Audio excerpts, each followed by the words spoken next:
गंगा जी की कथा। प्राचीन काल में अयोध्या में सागर नाम के राजा राज्य करते थे। उनके केशनी तथा सुमति नाम की दो रानियां थीं। पहली रानी के एक पुत्र असमंजस का उल्लेख मिलता है, परंतु दूसरी रानी सुमति के 60,000 पुत्र थे।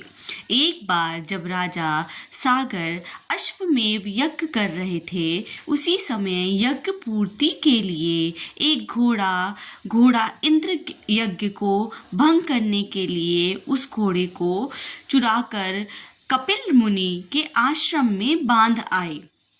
राजा ने उसे खोजने के लिए 7,000 पुत्रों को भेजा। खोजते खोजते वे कपिल मुनि के आश्रम में पहुँचे तथा समाधिग्रस्त मुनि को क्रोध अग्नि में जलाकर भस्म कर दिया। उनके सारे पुत्रों को क्रोध अग्नि में जला करके कपिल मुनि ने भस्म कर दिया। अपने पितृव्यन चरणों को खोजते हुए अंशुमान जब मुनि आश्रम में पहुंचा तो महात्मा गरुण ने भस्म होने का समुचित वृत्तांत बताया। गरुण जी ने ये भी बताया कि यदि इस सब की मुक्ति चाहते हो तो गंगा जी को स्वर्ग से धरती पर लाना पड़ेगा। इस समय अश्व को ले जाकर अपने पितामह के यज्ञ को पूर्ण कराओ, उसके बाद यह कार्य करना। अंशुमान ने घोड़े सहित यज्ञ मंडल पर पहुंचकर सागर से यह वृत्तांत कह सुनाया। महाराज सागर की मृत्यु के उपरांत अंशुमान और उनके पुत्र दिलीप जीवन पर्यंत तप करके भी गंगा जी को मृत्युलोक में ना ला सके। अंत में महाराज दिलीप के पुत्र भागीरथ ने गंगा जी को इस लोक में लाने के लिए कोणार्क तीर्थ में जाकर कठोर तप की। इस प्रकार तपस्या करते कई वर्ष बीत गए। तब ब्रह्मा जी प्रसन्न हुए तथा गंगा जी को पृथ्वी लोक पर ले जाने का वरदान दिया। ब्रह्मा जी के कमंडल से छूटने के बाद समस्या यह थी कि गंगा जी के वेग को संभालेगा कौन। विधाता ने बताया कि भूलोक में भगवान शंकर के सिवाय किसी में ये सामर्थ्य नहीं है जो गंगा जी के वेग को संभाल सके। इस आदेश अनुसार भागीरथ को फिर एक अंगूठे के बल पर खड़े होकर भगवान शंकर की आराधना करनी पड़ी। शिवजी प्रसन्न हुए तथा गंगा जी को धारण करने के लिए जटा फैलाकर तैयार हो गए। गंगा जी देवलोक से छूट गई और शंकर की जटाओं में गिरते ही विलीन हो गई। गंगा जी को ऐसा अहंकार था कि शंकर की जटाओं को भेद कर रसाताल में चली जाऊंगी।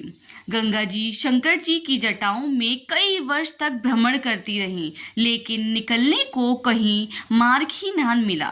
भागीरथ ने पुनः अनुनय विनय करने पर नंदीश्वर ने प्रसन्न होकर हिमालय में ब्रह्मा जी द्वारा निर्मित बुंदसार में गंगा को छोड़ा।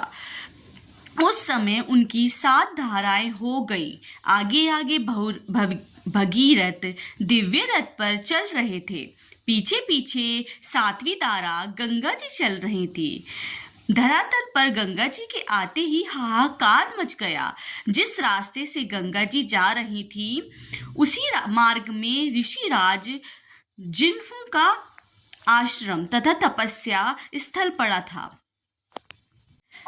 तपस्या आदि में विघ्न समझकर वह गंगा जी को पी गए।